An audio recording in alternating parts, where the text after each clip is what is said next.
por eso que hoy día el regreso es para que usted sepa que el pastor regresó del viaje y que también usted ha regresado a esta vida espiritual. Esta vida espiritual no es ajena a usted. Lo que se ha predicado del Espíritu Santo y todo, las funciones del Espíritu Santo es lo que usted y yo debemos vivir día tras día. El tema de los milagros, sanidades y prodigios no son algo ajeno, ni algo esporádico que debe ocurrir en algunas circunstancias especiales, sino que debe ser nuestra normalidad, y eso no lo valoramos porque solamente ocurre un milagro cuando nos enfermamos, pero nunca damos gracias por la salud que portamos, porque se nos normaliza todo en nuestra mente.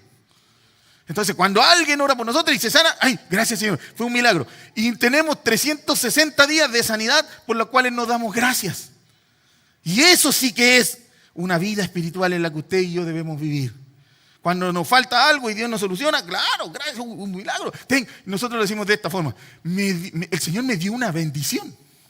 Y nosotros hemos sabido que ya Dios no anda repartiendo bendiciones, porque nos dio a la bendición, al Hijo amado que está y nos habita a nosotros, que es Cristo. Por lo tanto, nosotros ya no necesitamos bendición, sino que bendito sea el Padre de nuestro Señor Jesucristo, que nos bendijo con toda bendición. Por lo tanto, usted ya no necesita una bendición, sino que usted es una bendición para manifestar la bendición.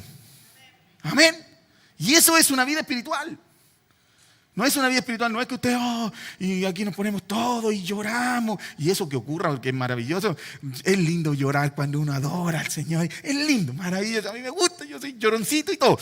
Pero más lindo es que la vida nos dé resultados. Después del llantito y todo el asunto lindo, precioso, y de tirarnos al suelo y derramarnos y de hablar en lengua y todo eso. Después que nuestra vida tenga el resultado al cual fuimos llamados por Dios que tuviera. Eso, pero hermano, eso sí que es lindo. ¿Cuántos dicen amén a eso? Así que por eso estamos aquí, para tener una vida espiritual y saber que regresamos a esta capacidad intelectual y maximizada por Dios de pensar y de meditar. Por eso dice, medita en este libro como figura y sombra. Medita en este libro. Ahora usted medita en lo que tiene, en lo que fue impartido de día y de noche. Entonces harás prosperar, y prosperar no es que usted tenga un poco más de recursos monetarios. La palabra prosperidad en todo su fin es que usted tenga un buen viaje de vida. Una buena vida en todos los ámbitos, no solamente económicos, sino familiares, relacionales, matrimoniales. Usted puede tener todos los recursos del mundo y un matrimonio complicadito y hasta ahí normal le llegó la felicidad, y el dinero no hace la felicidad. Ayuda caleta, pero no la hace. Hay todos que son espirituales y nadie se ríe así. No, sí, está bien. No, sí ayuda, hermano. Generalmente la mayor cantidad de problemas en el matrimonio son por falta de recursos. ¿En serio que sí? Por eso Dios no es un Dios ajeno a esas cosas, sino que se inmiscuye en esas cosas. Pero primero una solución definitiva, no una externa. No una externa que solucione solo eso, sino que te da de su naturaleza para que todo se solucione en tu vida, todo, incluidas las finanzas. ¿Dicen amén a eso? Entonces vamos a ver esto de la vida espiritual, porque es hermoso verlo. Y lo vamos a ver porque hoy día el Señor me hablaba muy temprano en la mañana de poder predicar algo que es como un fundamento de nuestra iglesia, un criterio ya que está enraizado, que se ha predicado en alguna otra oportunidad, pero que siempre es lindo recordarlo porque es parte del ADN de nosotros como Aguas para Sanidad. Y es un criterio que nosotros, y es una palabra que el Señor me dio, creo que por ahí 6 años atrás, y es una predicación que se llama, y usted lo sabe, pero todavía no la sabe porque no se la he dicho, se llama La gracia va primero. Los que ya son antiguos de la iglesia dicen, verdad, la gracia va primero, que era un ministerio de la gracia va primero, que era para ayudar a las personas, pero hoy día el Señor mostraba mucho más luz, y siempre es lo lindo que Dios hace, donde muestra más luz en estas cosas, porque nosotros debemos saber que nosotros estamos en un nuevo pacto, que no es nuevo por ser nuevo, sino que es nuevo porque es eterno. Cuando a usted se le habla y a mí del nuevo pacto, usted tiene que comprender que el nuevo pacto no es nada más y nada menos que el propósito eterno de Dios, al cual Dios nunca renunció. A Adán lo desechó y en Cristo lo restauró. Dicen amén, ¿eso se entiende? Por eso es un nuevo pacto. Este es el ámbito que Dios abre para que usted se meta en Cristo y restaura a Dios en Cristo todo el plan eterno que iba a decir sencillamente, pero en realidad es hermosamente que las personas y que toda la creación puedan conocer a Dios a través de un ser humano que camina con su naturaleza. Usted camina y expresa a Dios. Ese es el nuevo pacto. El pacto que Dios hizo con Adán, Adán lo desecha y lo restaura en Cristo. Y cuando usted está en Cristo, lo que usted y yo conocemos como aceptar a Cristo en nuestros corazones, yo acepté al Señor. Yo recibí al Señor, que decimos algunos. Ese es que usted se mete en un nuevo pacto, y ese pacto lo hace Dios con Él mismo, que era que todas las cosas pudieran conocerle a Él a través del hombre que Él creó a su imagen y semejanza. Adán rechaza, Cristo cumple, por lo tanto se sienta como el Hijo de Dios, como el postrer Adán, dice la palabra, y en ese postrer Adán todos nos salimos del Adán antiguo y nos metemos en el postrer Adán para cumplir el propósito al cual Dios nos llamó, que es darle a conocer, dar a conocer a Dios a través de nuestras vidas. Amén. Eso es el nuevo pacto. Por eso no es el regreso solamente del pastor a la predicación, sino que el regreso de la vida espiritual, la cual usted debe habitar. Y esto de que la gracia va primero es el diseño que Dios creó, que lo muestra como figura y sombra en el Antiguo Testamento, pero que en realidad es el diseño de cómo estamos configurados como personas y en la cual debemos caminar, y con los elementos ordenados para que el poder que portamos, ese poder que lo dice Dios que portaremos cuando venga el Espíritu Santo, que es la vida impartida de Dios en ti, se haga visible a los demás y te provoque poder. ¿Y qué es poder? Poder. Lo que antes no podía, hoy día lo podía. Por eso, y me seréis testigo, y recibiréis poder, y me seréis testigo. ¿Qué es poder? Lo que usted no puede testificar algo que no ve, o que no hizo, o en lo cual no participó. No puede haber un testigo de algo que usted y yo no hemos participado, ni visto, ni oído. Pues si no seríamos falsos testigos. Por lo tanto, ese poder, el Espíritu Santo, esa vida espiritual que se te fue impartida, es para que usted pueda poder hacer lo que antes no hacía, y como hacía o hace lo que antes no podía hacer, hoy día es testigo de aquel poder de Dios impartido en su vida. ¿Se entiende eso? Listo. Dicho esto, vamos, dice, porque la ley teniendo la sombra, dígale que está a su lado, la sombra. Vamos a ser bien participativo hoy día para que no se queden dormidos, porque yo sé que vienen de la pega. Más encima no prendieron el aire y estoy muerto de calor igual que ustedes. No hay aire, ¿o sí? ¿Está prendido? En 28, pues, man. ¿En serio? Porque la ley teniendo la sombra de los bienes venideros, no la imagen misma, la sombra. ¿Cuándo se refiere a la ley? ¿Qué es la ley en sí? El Antiguo Testamento. Cada vez que usted va a leer el Antiguo Testamento, usted tiene una misión, ver la imagen. La que hoy día ya tiene, verla atrás. Porque la ley no contiene la imagen, pero sí contiene la sombra. ¿Qué significa eso? ¿Cuál es la imagen? La imagen del propósito eterno de Dios. La imagen de Dios en la tierra. ¿Quién dice la Biblia que es la imagen de Dios en la tierra? La Biblia dice que Cristo es la imagen visible del Dios invisible. El primogénito de toda creación. ¿Qué significa el primogénito? La palabra primogénito es una palabra compuesta en la primera imagen. Prima imagen, primogénito. ¿Se entiende? La primera imagen. ¿Quiere bajarlo? No ustedes, pregúntenle a los chiquillos. Yo aquí me sacrifico por los demás, hermano, tranquilo. Entonces, dice, no la imagen misma de las cosas, sino que es una sombra. Es algo que venía. Es como esto, yo estoy atrás de algo y se asoma la sombra. Usted no ve la imagen misma, pero ve la sombra. ¿Qué quiere decir eso? Que alguien está viniendo. El tema es que nosotros siempre nos quedamos en las sombras y nunca nos quedamos en la imagen. La imagen es Cristo. Cuando usted y alguien predica y usted va a escuchar una predicación que venga tomado desde la ley, que es el Antiguo Testamento, usted no puede buscar otra cosa que no sea Cristo, ni encontrar a alguien que no sea Cristo en todo lo que usted busca. Porque toda la ley habla y apunta a Cristo.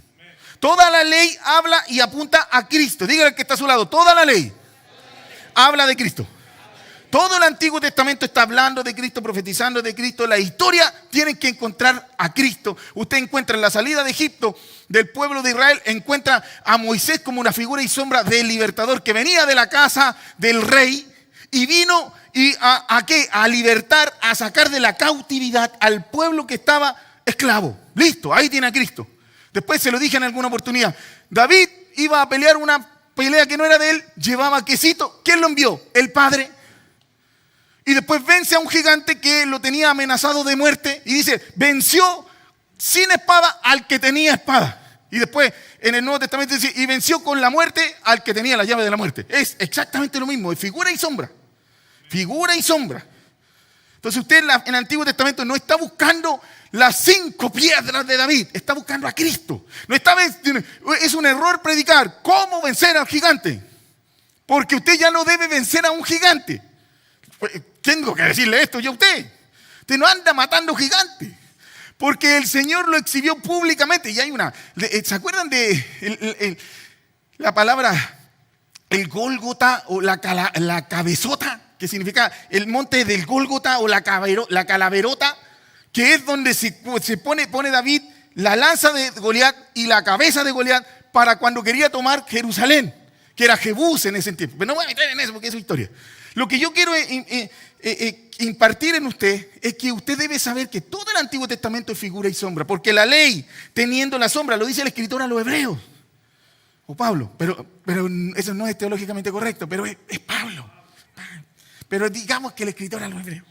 ¿Qué es Pablo? Ya. Porque la ley, teniendo la sombra de los bienes venideros, no la imagen misma, no puede, por los mismos sacrificios que se ofrecen continuamente cada año, hacer perfecto a los que se acercan. La ley no te hace perfecto, no te sirve. El que te hace perfecto es Cristo. El que te lleva a la perfección es Cristo. El que se imparte en ti y ahora te hace santo, que es apartado para Dios, es Cristo. Por eso usted no puede estar ni cruzando el Jordán, ni llamando la lluvia, ni a llover los cielos, porque todas esas cosas ya se cumplieron. Eran sombras que se cumplen con una imagen. ¿Y cuál es la imagen visible del Dios invisible? Cristo. Aleluya. Aleluya. Denle un aplauso al Señor. Todo es el cumplimiento y usted camina en el cumplimiento de esas cosas, impartido de una nueva naturaleza.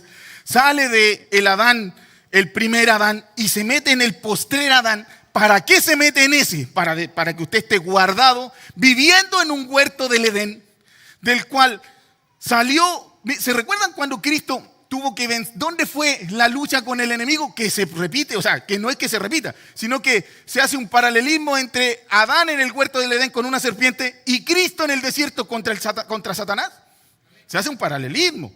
Y vence Cristo a Satanás en el huerto con las palabras, que era con lo que lo venció la serpiente en el huerto a Adán.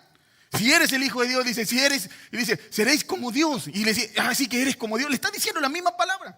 Lo vence ahí y ahí Cristo comienza a caminar victorioso. Después, ¿qué es la muerte de Cristo? La comprobación de que ya había vencido al enemigo, el cual tenía las llaves de la muerte. ¿Dónde venció Cristo? Nosotros siempre se nos enseñó que lo venció en la cruz, ¿cierto? Triunfando sobre ellos en la cruz. Pero la cruz en su esencia es la comprobación de la derrota que Satanás tuvo en el desierto. En Adán lo venció Adán. Después aparece Cristo y está en un desierto porque allá era un huerto. Pero el Adán fue sacado del huerto y puesto en un desierto. Y ahora lo vence en el desierto para salir del desierto y meterse nuevamente en el huerto. Aleluya.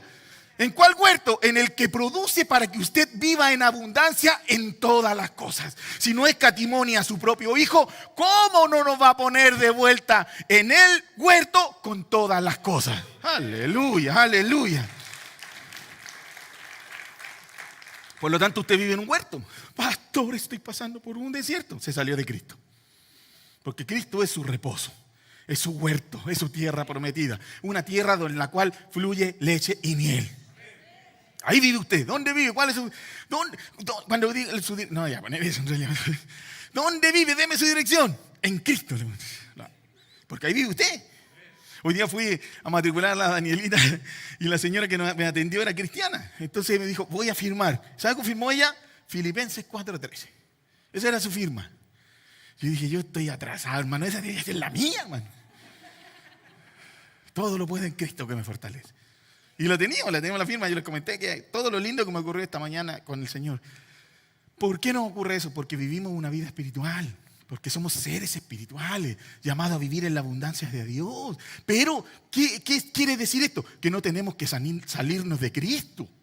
Por eso es, permanezco en ti y en la libertad. Señor, no me salgo de ti. Cuando vino Dios a hablar a Adán, le dice, ¿cuáles fueron las primeras palabras? La primera oración que se registra en la Biblia. ¿Cuál fue la primera oración? Si oración es conversar con Dios, la primera oración que se registra en la Biblia es ni siquiera el hombre hablando con Dios, sino que Dios queriendo tener una conversación con el hombre. ¿Y cuál es esa conversación? Saber su ubicación, saber su dirección. Y le dice, y usted lo ve, Adán, ¿dónde estás tú? ¿Y qué a dónde estaba Adán? Ya estaba afuera. Es donde producía cardos y espinos por causa de pensar que no tenía lo que ya tenía. Y eso lo hemos visto aquí, nosotros somos expertos en eso. ¿Qué le dijo? Y seréis como Dios. ¿Y para qué querés ser Adán como Dios si ya era? Si fue hecho a la imagen y semejanza. Por lo tanto, ¿qué perdió por pensar que no tenía lo que ya tenía? Y ahí está donde nosotros cometemos el error, porque oramos como pensando que no tenemos lo que ya tenemos. Ni que somos lo que ya somos. Entonces, cuando viene Dios y dice, ¿dónde estás tú? Y usted empieza, ay Señor, lo que pasa, que yo no vivo. Y no estoy haciendo, que yo lo hago así, yo estoy imitándome a mí, no a nadie de ustedes, a mí. Me estoy imitando a mí cuando yo oraba antes de saber toda esta preciosa verdad. Señor, y el Señor dice, ¿dónde estás tú? Y esa oración de no saber dónde estamos, porque eso es lo que dice Adán. Señor, tenía miedo porque estaba desnudo y me escondí. Yo lo veo. Y es lo que oramos nosotros.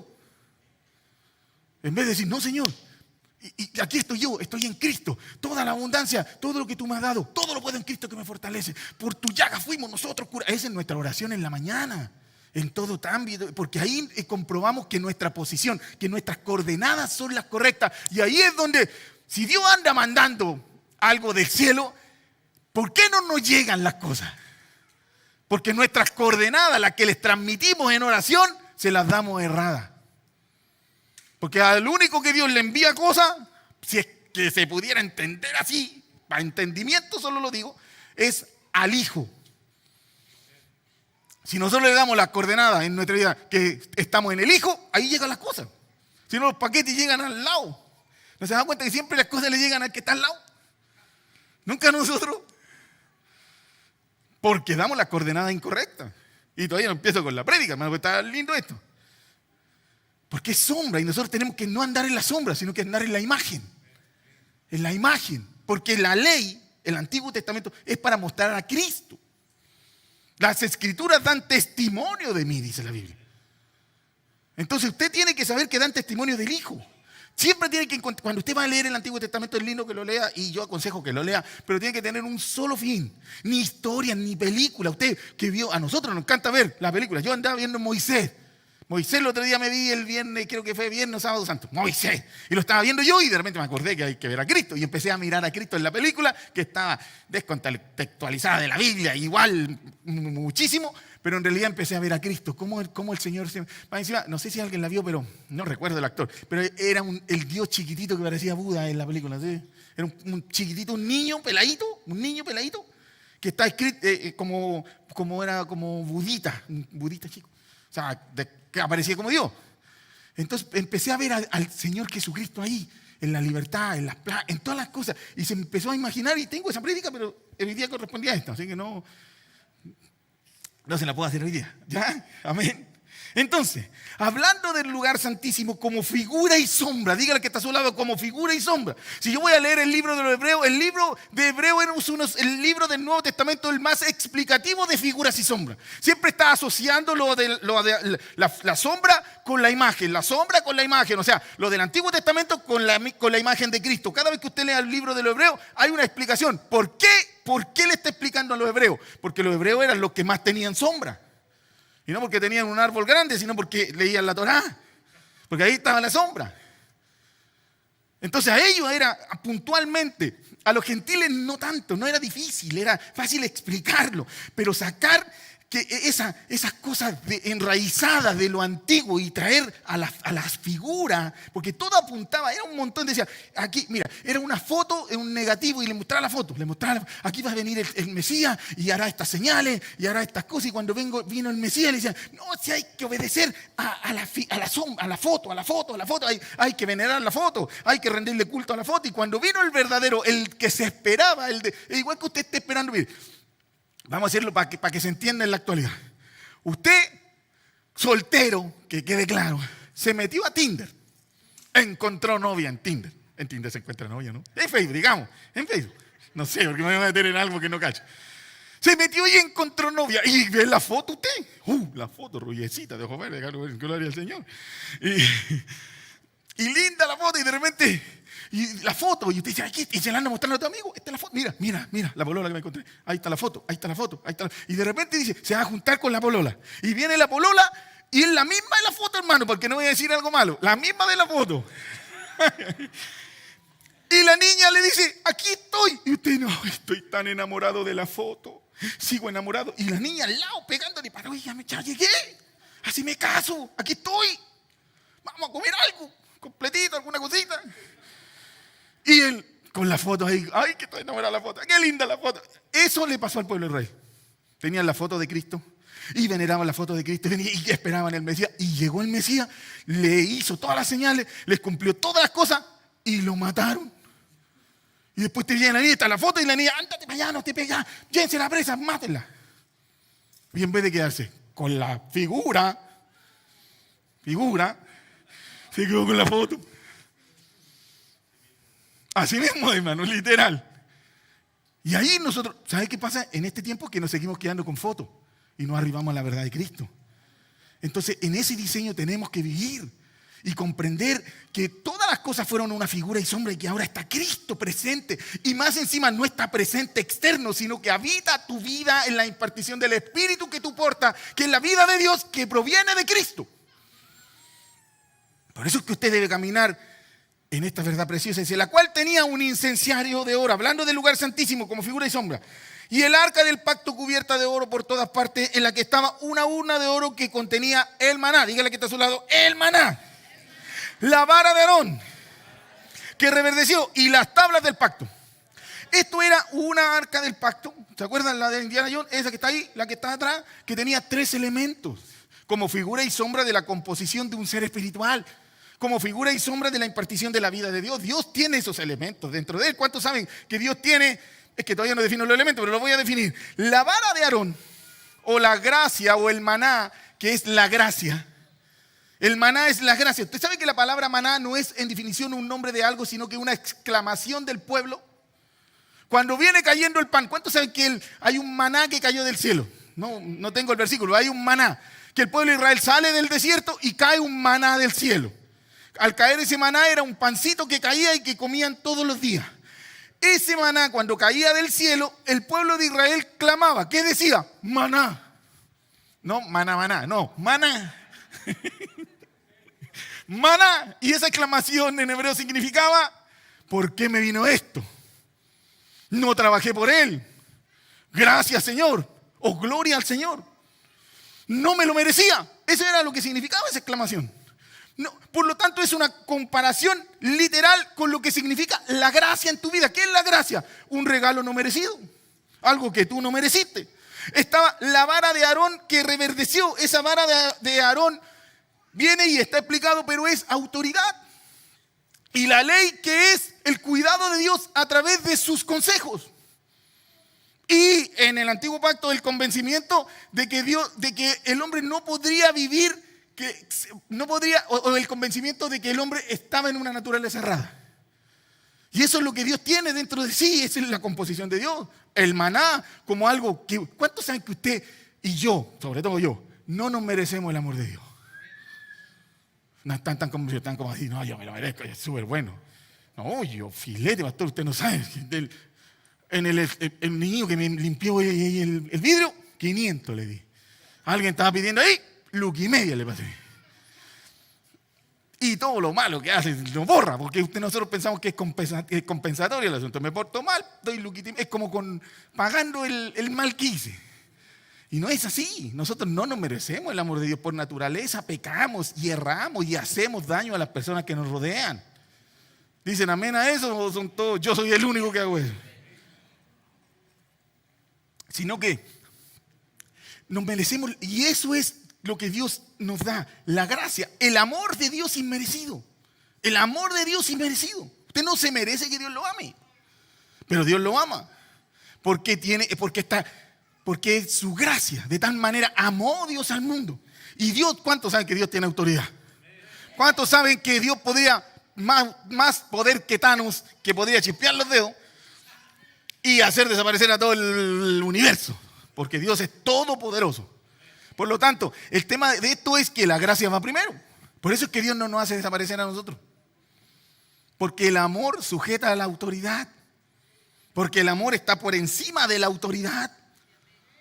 Y después está las tablas de la ley como cuidado de Dios hacia nosotros. Esa que escribió en nuestros corazones, el Espíritu Santo que se te fue dado. Eso es lo que Dios, la composición de Dios, y como es impartidor de esa vida, Dios quiere que camine usted en esa verdad preciosa. Mire lo que dice aquí, maná, y vamos a definir uno por uno. El maná dice, ¿por qué me vino esto? No trabajé por él. Un regalo de Dios, no me lo merecía. Usted no se merecía ser salvo. Usted no lo merecía. Usted no merecía que Dios le haya impartido de su naturaleza y de su vida. Y yo tampoco, si nada, ay, usted sí, no, yo menos, hermano. Pero Dios nos amó con amor eterno. Por eso es que de allá, por eso es que nos conoció antes de la fundación del mundo y después se manifiesta y deja caer de su gracia en Cristo para nuestra vida, y a través de esa gracia preciosa, de ese amor manifestado, sin que usted se lo merecía, no por sus cosas buenas. Hay gente que de repente dice, no, pastor, yo como que merecía ser salvo porque yo nunca le hice mal a nadie. No, hermano, algún daño hiciste, algo. La Biblia dice que todos fuimos destituidos de la gloria de Dios, por tanto todos pecamos y fuimos destituidos de la gloria de Dios. No es por su mérito, no es por lo que hizo, no es por lo bueno que es, porque en realidad no es tan bueno, porque para eso podríamos buscar a 10 personas de su familia, y usted y yo, que nos creemos tan buenos, podríamos escuchar las 10 versiones de algún familiar o vecino suyo. 10 nomás, no estoy diciendo 20, porque con 20 perdimos más.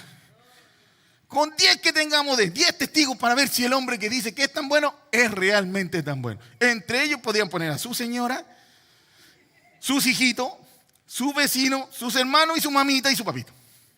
Y ahí vamos a ver si realmente es bueno el caballero o yo en este caso. Yo no me pondría eso, hermano, porque no. Prefiero bastarme de la gracia de Dios. Amén. Entonces yo no me lo merecía. ¿Por qué me vino esto? De repente me sorprendí, amado por Dios. Y dije yo, Señor, ¿por qué me vino esto? Esa expresión maná es lindo. Dice, porque por gracia soy salvo por medio de la fe. Y esto no de vosotros, sino que es don de Dios, no por obra, para que nadie se gloríe. Y después dice que su misericordia se renuevan día tras día. El amor de Dios, el maná de Dios. ¿Se recuerda que el maná se renovaba todos los días? El maná, si usted conoce la historia, para que los que no lo conocen, era un pan que caía cuando el pueblo de Israel sale y el pueblo sale de la esclavitud de Egipto. Y esa salida, ellos tenían un cuestionamiento. ¿Qué vamos a comer? Ese es el cuestionamiento. Obviamente, igual que todos nosotros, que hay de 11 en la iglesia, es lo mismo. Por lo tanto, vamos a hacer maná que cayó del cielo. De oncecita. Y ese cuestionamiento Dios lo soluciona. Dice, tranquilo, va a caer maná. Ahí va, pancito todos los días. Fresquito van a comer ustedes. El pan. Jesús después dice, yo soy el maná. Yo soy el pan que descendió del cielo. Amén. Entonces esa es la gracia. En realidad lo que dijo es lo mismo que dice Juan 3:16. De tal manera amó Dios al mundo que mandó maná, o mandó a su Hijo, para que todo aquel que en él crea no se pierda, mas tenga vida eterna. Amén. Entonces ahí es donde nosotros tenemos que saber que el maná, y nosotros portamos esa gracia de Dios. Por gracia soy salvo por medio de la fe, porque por gracia, y ahí está más amplificado, porque por gracia soy salvo por medio de la fe. Y esto no es de vosotros, sino pues es don de Dios, no por obra, no por obra, no por bueno que usted, no por lindo, ni por los 500 que le dio, ni ofrenda, nada de eso, sino por gracia, por el amor de Dios expresado. No hay balanceo. Nunca podría usted arribar al perdón, porque nunca haría todo bien en su vida. Usted y yo, por naturaleza, somos pecadores. Amén. ¿Qué es pecador? Que su carne o su sentimiento, sus emociones, su temperamento reina más que su sabiduría de lo que está bien y que está mal. ¿Se enoja usted a veces y parece que no fuera usted? Y después anda pidiendo disculpas. No, perdón, no sé qué me pasó. ¿Le pasa a usted? Levante la mano al que le pasa. Como que no fui yo. Y a eso es lo que se está refiriendo. No sé qué me pasó, no sé qué me pasó. No corobra para que nadie se gloríe. Porque, y ahí puse este versículo que me pareció que seguido a ese era maravilloso. Porque somos hechura suya. Creados en Cristo Jesús para buenas obras, las cuales Dios preparó de antemano para que anduviésemos en ellas. Qué tremendo que Dios nos dio de su amor y más encima, como expresión de su magnitud de amor, nos preparó buenas obras para que caminemos en ellas. Porque Dios nos formó con sus manos. Qué tremendo, hermano, precioso. Este maná es impresionante. Dice, porque el reino de los cielos es semejante a un hombre padre de familia, que salió por la mañana a contratar obreros para su viña, y habiendo convenido con los obreros en un denario al día, les envió a su viña. Saliendo cerca de la hora tercera del día, vio a otros que estaban en la plaza desocupados y les dijo, y también vosotros a mi viña y os daré lo que sea justo. Y ellos fueron, lo justo. Dígale que está a su lado, lo justo. Salió otra vez cerca de las horas sexta y novena y hizo lo mismo. O sea, le dijo, vayan a trabajar y yo le daré lo que sea justo. Y saliendo cerca de la hora 11, halló a otros que estaban desocupados y le dijo, ¿por qué estáis aquí todo el día desocupados? Le dijeron, porque nadie nos ha contratado. Él le dijo, y también vosotros a la viña y recibiréis lo que sea justo. Miren lo que es Dios justo. Ese es el Dios justo, precioso, expresando de su gracia. Cuando llegó la noche, el señor de la viña y su mayordomo llamó a los obreros llamó a su mayordomo y le dijo, págales el jornal, comenzando desde los postreros hasta los primeros. Y al venir los que habían ido acerca de la hora 11, recibieron cada uno un denario. O sea, los últimos recibieron lo mismo que los que trabajaron todo el día. Al venir también los primeros pensaron que le habían de recibir más, pero también ellos recibieron cada uno un denario. Y al recibirlo murmuraban contra el padre de familia diciendo, estos postreros han trabajado una sola hora y los has hecho igual a nosotros, que hemos soportado la carga y el calor del día. Él respondió y dijo a uno de ellos, amigo, no te hago agravio, ¿no conveniste conmigo un denario? Toma lo que es tuyo y vete, pero quiero dar a este postrero como a ti. ¿No es lícito hacer lo que quiero con lo mío? ¿O tienes tu envidia porque yo soy bueno? Ahí está todo. Así los primeros serán postreros y los postreros serán primeros, porque muchos son los llamados y pocos los escogidos. Ahí aparece el Señor. Nosotros nos acostumbramos a vivir en otra forma. Es que yo trabajé y yo merezco. Y nosotros estamos viendo en una materia del SEMAT que no tenemos que ser siervos sino hijos. El siervo está pendiente de lo que hizo y el pago de aquello que hizo. El hijo ya se sabe en el mejor puesto que podría estar. Por lo tanto, no está disputando puestos ni en la iglesia, ni puestos ni en la casa, ni imponiendo cosas, ni diciendo aquí mando yo y yo soy el que pongo la plata y yo mando y soy el papá y la Biblia dice que tiene que sujetarse a su esposo. Ninguna de esas tonteras. Aquí es que en realidad Dios dispensa de su gracia para todos nosotros y nos pone en igualdad porque somos. Mire, en este ratito cuando dije eso, 4 codazos, hermano, en serio. Precioso, cuando el Señor habla, Dios mío, que me gusta. A mí si hay algo que me apasiona en la iglesia, por eso pongo el púlpito más adelante, es ver los codazos, hermano. En serio, es maravilloso. En serio, nos dispensa Dios de su gracia y nos pone en igualdad a todo. ¿Cuál es esa igualdad? Hijo de Dios. ¿Usted necesita un grado mayor que eso? No, es que yo soy pastor. Y viene alguien que está sentadito ahí y le dice, usted será pastor, pues yo soy hijo. Y me embarró. Qué lindo es eso, hermano. Y alguien que viene por primera vez y a la iglesia, y yo le digo, ¿usted por qué vino sin corbata? Yo soy el pastor. Y alguien dirá, y el caballero dirá, sí, pero yo soy hijo. Tiene el mejor cargo. Y alguien dice, no, es que a mí me puso el pastor a cargo. Y el que está retando le dirá, sí, pero yo soy hijo. Y ahí está nuestra mentalidad que tenemos que salir. No andar. ¿Por qué? Porque Dios nos dispensó. No por puestos, ni por horario de trabajo, ni por funciones dentro de la iglesia, sino que nos dio el mejor cargo, la mejor posición, el mejor lugar que usted podría tener. Y esa posición se llama que usted y yo somos hijos de Dios. Aleluya. Denle un aplauso al Señor por eso. Ahora, ¿usted merecía eso? A eso se le llama la gracia de Dios. Es un regalo no merecido. Pero ¿qué regalo no merecido? Que usted es hijo, que lo posesionó en Cristo, en el Hijo. Y juntamente con el Hijo lo hizo heredero, coheredero juntamente con Cristo, sentado en lugares celestiales juntamente con Cristo. Y eso es a los puros hombres, no, a las mujeres también. ¿Se recuerdan que el Espíritu Santo, una de sus funciones era que ya no había más hombre y mujer? Ya no hay judío ni griego, ni hombre y mujer, ni esclavo ni libre, sino que todos somos uno en Cristo el Señor. Entonces todos, no hay posiciones.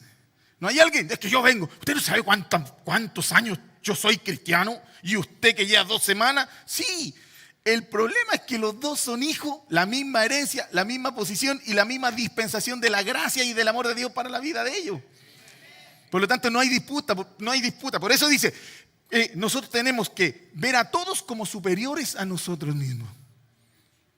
Que yo no necesito validarme con un puesto, ni con cuántos cursos de teología hice, ni con cuántos versículos me sé. Andamos echando competencia, cuántos versículos no sabemos. Yo me sé este, y no, que la palabra dice.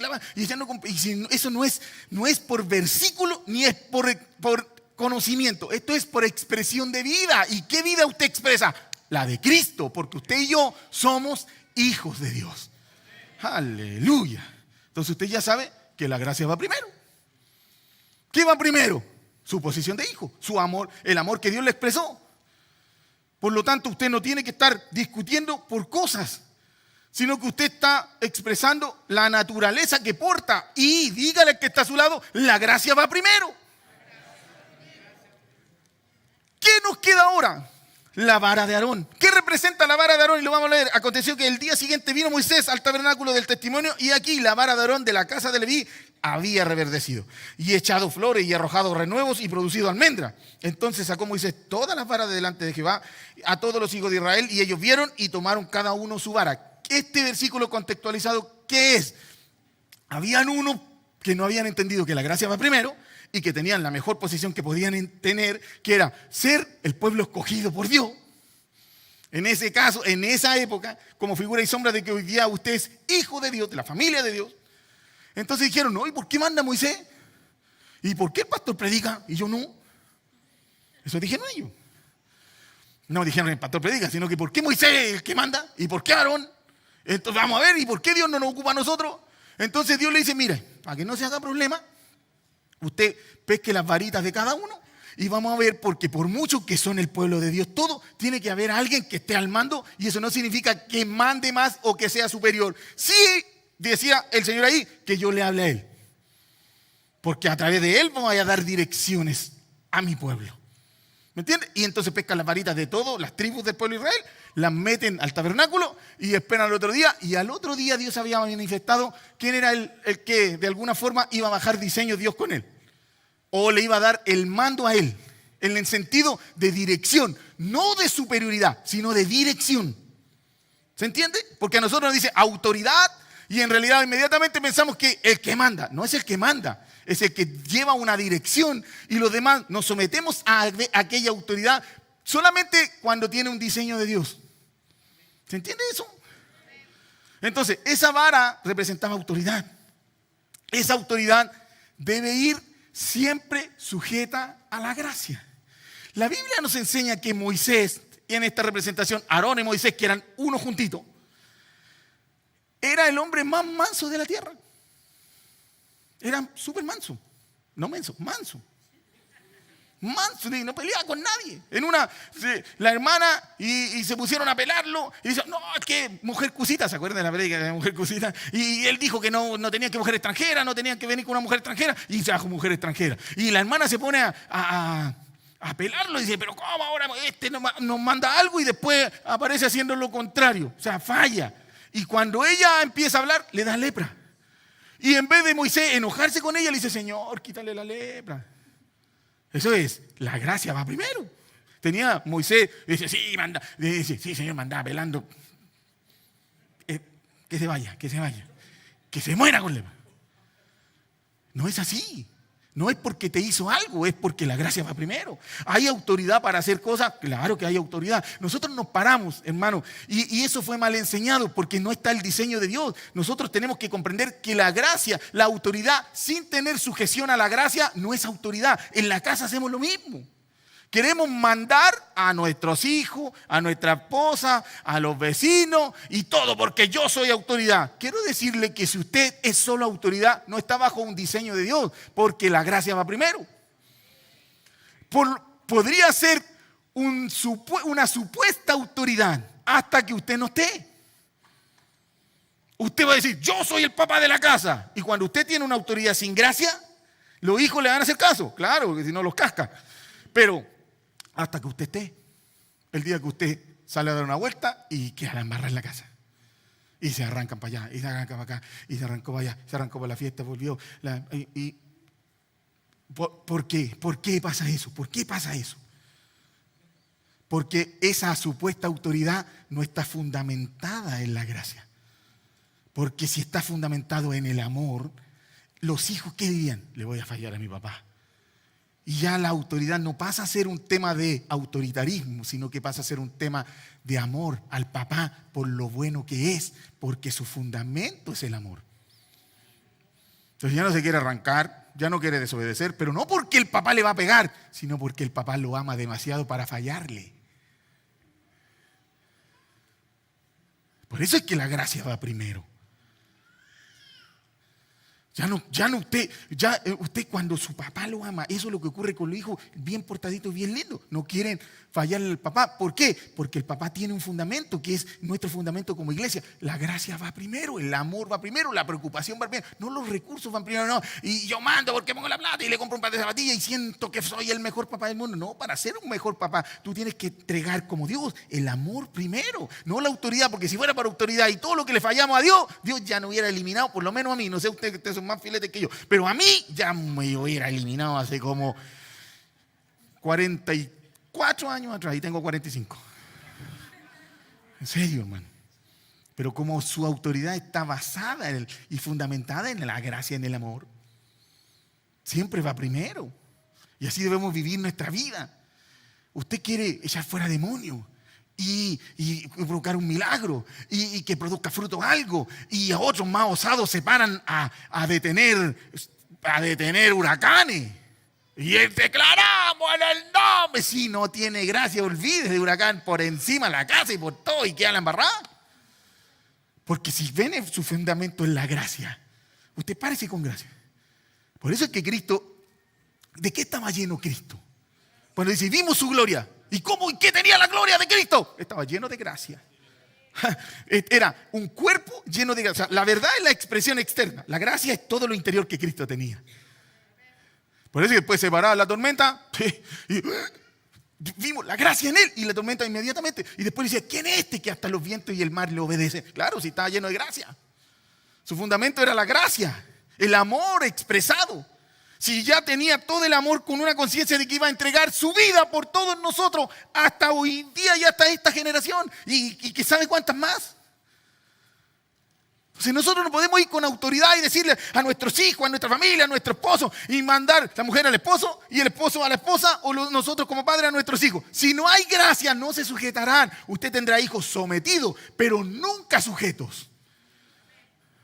Sometidos sí, una esposa sometida hasta que el marido sale de viaje. Claro, cuando hay... Yo no quiero meterme en cosas tan profundas, pero así es. ¿Por qué? Porque está esperando el momento, se somete porque hay autoritarismo, pero nunca por amor, nunca por gracia. Y ahí es donde fallamos nosotros, queremos poner por encima. Jesús se acercó y esa es la autoridad que portamos nosotros, porque nosotros portamos esos elementos. Estamos hablando de cómo estamos constituidos dentro de nosotros. Dentro de nosotros tenemos autoridad, la autoridad del creyente. Y aquí lo dice, Jesús le acercó y le dijo, diciendo, toda potestad me es dada en los cielos y en la tierra, por tanto, id y haced discípulos a todas las naciones, bautizándolos en el nombre del Padre y del Hijo y del Espíritu Santo, enseñándolos que guarden todas estas cosas que os he mandado. Y aquí yo estoy con vosotros todos los días. Y en otro versículo dice, y estas señales seguirán a los que creen. En mi nombre echarán fuera demonios, les hablarán en lengua y pondrán las manos sobre los enfermos y se sanarán. ¿Hay autoridad en el creyente? Sí, pero es en el nombre de la gracia.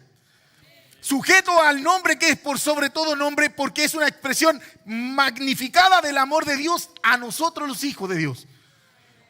Por eso que es en el nombre de la gracia, que Cristo es la gracia, que estaba lleno de gracia y verdad. Si usted no va en el no, y usted puede decir en el nombre de Jesús, eso no significa que venga en el nombre de Jesús. En serio que no. Usted puede decir, y yo oro en el nombre de Jesús, y el demonio dice, este jovencito. Claro. Porque no es un tema de hablar, es un tema de expresión. Y eso está en toda la Biblia. Y ahí, Pablo, los conozco, ni en pelea de perros. Lo dice la Biblia, lo dice así, yo se lo hago en hebreo. Pero es así. Yo conjuro en el nombre del que predica Pablo de Cristo. Es que, no, ni en pelea de perros te conozco. Pablo, claro, sí. Porque portaba la gracia de Dios. Toda la autoridad está basada y fundamentada en la gracia. Usted no tiene una autoridad con su familia y las cosas que usted quiere que le lleguen. Y yo declaro y establezco que vienen diseños del cielo a la vida mía para formar nuevas empresas. Cuidado con eso, porque eso es pasarse rollo de que tiene autoridad. Pero si no está fundamentado en la gracia, no sirve. Y yo declaro que las deudas desaparecen. ¿Sabe cómo desaparecen las deudas? Yo le voy a enseñar cómo desaparecen las deudas de los creyentes, los que tienen. ¿Cuántos tienen deuda delante de su mano? Yo le voy a enseñar cómo desaparecen las deudas y cómo declarar para que las deudas desaparezcan. ¿Saben cómo se desaparecen las deudas?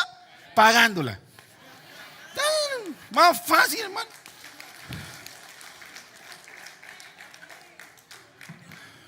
No, está bueno, enséñeme, pastor. No pague. Dígale, Señor, pongo mi corazón y propongo dar testimonio de que soy hijo tuyo, incluso pagando mi deuda. Y no va a ver que Dios viene y va a manifestar todo. Porque la gracia va primero. La gracia, dígale que está a su lado, por favor, que esto es importante. La gracia va primero. La gracia va primero. Es un diseño eterno de Dios. La gracia. No debemos confundir, ya lo dijimos, autoridad con autoritarismo. Nada en lo que queramos ejercer autoridad se someterá si no está primero la gracia. El amor expresado de Dios. Amén. Mire lo que dice el Señor. Pero Él le dijo, los reyes de las naciones se enseñarían de ellas. Y a los que sobre ellas tienen autoridad son llamados bienhechores. Mas no así vosotros, sino que sea el mayor entre vosotros como el más joven y el que dirige como el que sirve. Porque ¿cuál es el mayor? ¿El que se sienta a la mesa o el que sirve? No es el que se sienta a la mesa. Mas yo estoy aquí entre vosotros como el que sirve, como el manifestador de la gracia, del amor de Dios. No es el que tiene autoridad, el que manda, sino el que sirve. Usted dijo, el que quiere ser el primero, sea el que sirve. Nosotros queremos ser el primero para mandar y en realidad nosotros debemos ser el primero en posiciones, en todo ámbito de vida. Yo quiero ser jefe. ¿Para qué quiere ser jefe? Para servir. Porque usted no sirve, los ascienden a jefe y no sirve, lo echan al otro día. ¿Y cuál va a ser el argumento del jefe que lo echa? ¿Sabe cómo le va a decir? Es que no me sirve. No me sirve. Porque nosotros queremos ser jefes para mandar y nosotros somos jefes en todos los ámbitos. Estoy hablando algo es para servir. Es para servir. Dicen amén a eso. Que usted y yo queremos estar en posiciones de bonitas, en posiciones de económicas, en posiciones en la iglesia, en posiciones de trabajo. Es para servir. Usted tendrá, cuando tenga y yo conciencia de que todos los recursos que llegan a sus manos son para servir, es cuando más tendrá recursos. Es cuando más tendrá recursos. Porque si no le sirve a Dios, ¿para qué Dios envía recursos? Para que se manifiesten sus diseños en la tierra y personas puedan ser beneficiadas con ese recurso. Por eso es que los pone en sus manos. Amén. Listo.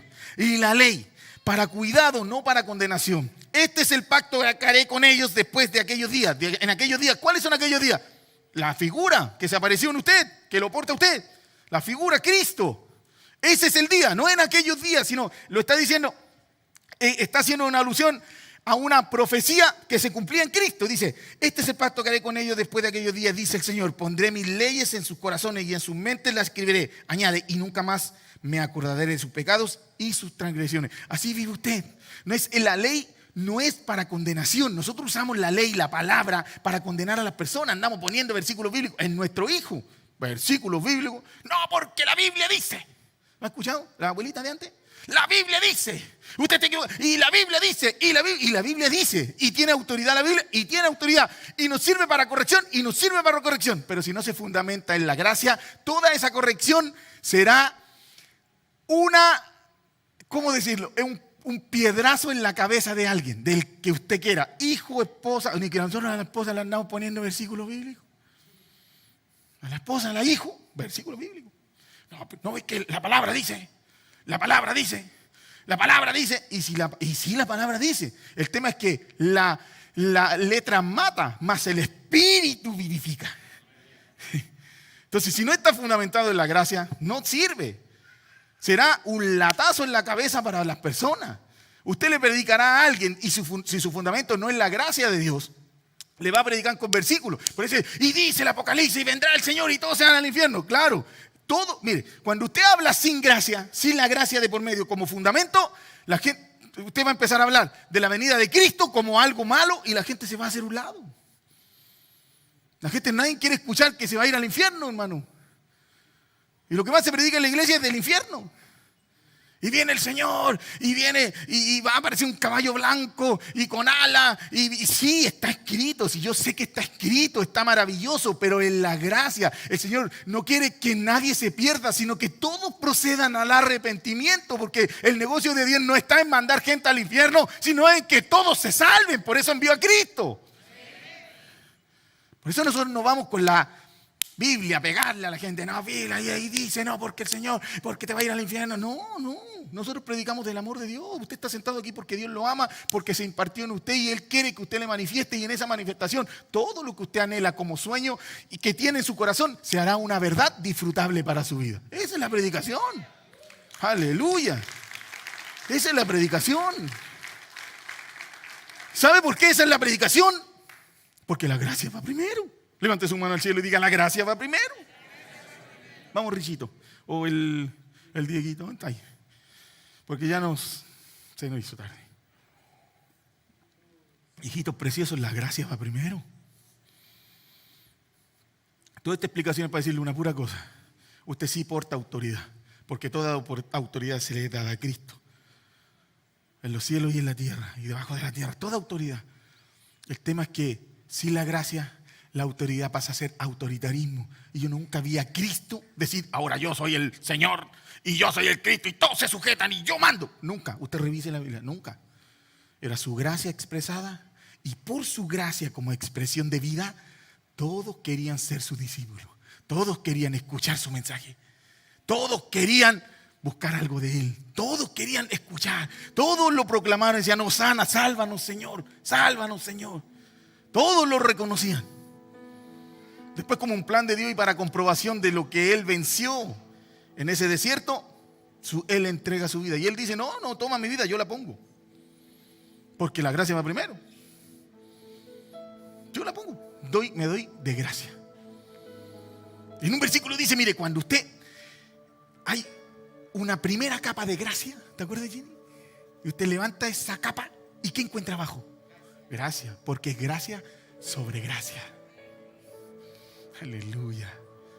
Póngase de pie, vamos a ministrar al Señor. Aleluya, la gracia va primero. Usted ahora, esa arca del pacto, ¿sabe qué era? Una figura y sombra. Esa era el arca del antiguo pacto. ¿Sabe quién es el arca del nuevo pacto? Usted y yo. Donde nos habita Dios.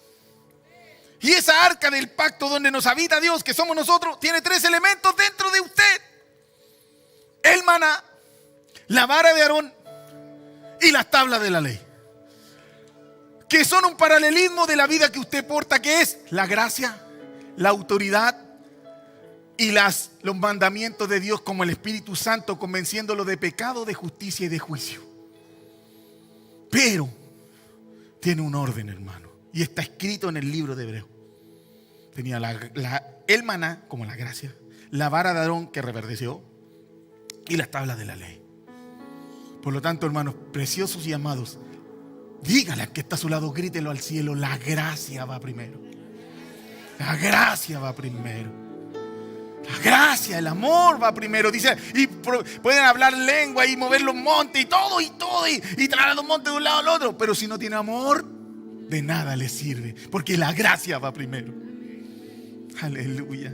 En una oportunidad una mujer fue sorprendida en adulterio. En adulterio, la pillaron. Aquí la pillamos. La mujer, el hombre se salvó. El hombre no estaba haciendo nada. Y la llevan y se la presentan a Jesús. Y ahí está el relato. Yo se lo voy a palabrasear. Y ahí está el relato.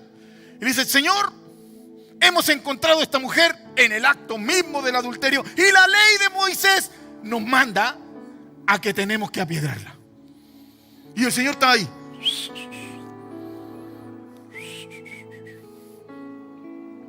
Dice, Señor, ¿qué opinas tú? Y el Señor está ahí. Dice la Biblia, para que se entienda, escribía con su dedo en la tierra. Escribía con su dedo. Y el Señor dice, mire, como la gracia va primero, porque eso es lo que escribía. ¿Sabe qué escribía en la tierra? Decía, tenemos los 3 elementos. Tenemos a los fariseos, que son autoridad. Tenemos la ley que manda a apiedrarla. Claro, está la ley ahí. Dice, y la ley nos manda a apiedrarla. Y nosotros tenemos la autoridad de apiedrarla. ¿Qué dices tú? Y el Señor, como sabía que hace un diseño eterno, precioso y maravilloso, empezó a escribir. Tenemos la ley, tenemos la autoridad. Sí, pero la gracia va primero. El que esté libre de pecado, tire la primera piedra. ¡Aleluya! ¡Aleluya! ¡Aleluya! ¡Oh, sí, Señor! ¿Qué cosas has hecho tú? ¿Qué cosas cometiste? Te tengo que decir que desde Dios hacia tu vida, la gracia va primero. La ley te puede condenar y alguna autoridad te puede decir algo. La gente puede decir que tú hiciste daño. La gente puede decir que tú fallaste, que eres un drogadicto. Que la sociedad te puede condenar, que ya no vas a servir para nada. Yo tengo una buena noticia para ti. La gracia va primero, aleluya. Es el amor de Dios expresado para ti. Es el amor de Dios expresado en Cristo hacia tu vida. Por eso estás aquí, hermano hermoso, para recibir de su gracia, pero también para dar de su gracia. Usted no debe estar más peleado con nadie, ni debe sentir cosas malas por alguien. Usted dice, sí, pero es que me dañó. Usted no sabe lo que me hizo. Yo tengo solo una respuesta para ti desde hoy en adelante. La gracia va primero. El Señor le dice en este contexto, le dice, mire, si usted tiene una ofrenda que puede causar poner autoridad en su mano y causar que se derrame todo en su vida y que se manifieste la bendición de Dios, pero si está enojado con su hermano, vaya, deje su ofrenda ahí, vaya y pídale perdón. Y por eso es que no nos funciona, pues, hermano. Vamos, ofrendamos y hacemos y declaramos y decretamos, sí, pero si los elementos están desordenados dentro de nosotros, no funciona. ¿Sabe por qué? Porque la gracia va primero. Entonces usted va y le pide perdón. Pídale perdón. Así lo dice. Vaya y pídale perdón. Entonces pesque su ofrendita y ahí sí da resultado. Ahí sí. Entonces después dice, dice, usted tiene que no estar peleado con su esposa para que sus oraciones no sean estorbadas. Vaya y reconcíliese. ¿Por qué? Pues si ella nosotros estamos orando, Señor, pero que ella. Y la mujer, Señor, pero que él. Y el Señor dice, pero chiquillo, ¿por qué están orando a mí peleados si la gracia va primero? Para que sus oraciones no sean estorbadas delante de Dios. Por eso es que no nos resulta, pues, hermano. Vamos a orar y 40 minutos orando, 45, 3 horas orando, adorando. Y si estás peleado con media iglesia, con media familia y con un montón de gente, no te sirve, hermano. Después queremos que el evangelio no funcione, que yo dije y decreté y diezmé y ofrendé. Sí, pero la Biblia dice que si no tenemos este fundamento como un diseño eterno de Dios en nuestra vida, que la gracia va primero, no nos resulta.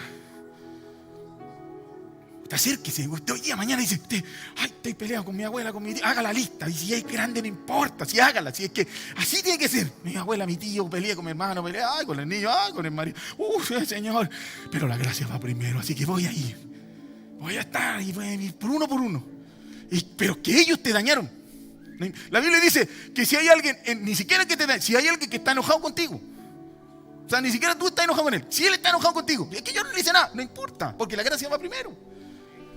Si Dios te perdonó sin que él te haya hecho nada, porque por último Dios dice, ay, que soy tan malo con él, lo voy a perdonar. No te hizo nada, solo te amó porque la gracia va primero.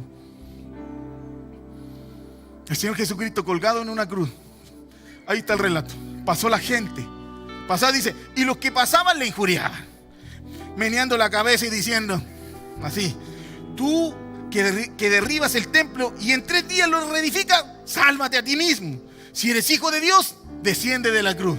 Podía descender de la cruz, tenía la autoridad para descender, ¿sí? Podía todo hacerlo. Podía bajar y matar a todos los que le habían dañado y azotado y latigado. ¿Y por qué no lo hizo? ¿Sabe por qué no lo hizo?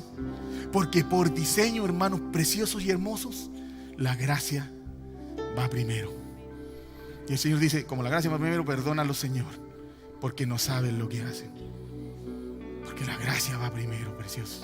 Cierra tus ojitos, vamos a orar. Que nadie te pueda condenar a ti, porque la gracia va primero. Pero por favor, precioso, amado mío, tú no condenes a nadie, porque la gracia va primero. ¿Alguien te dañó? La gracia va primero.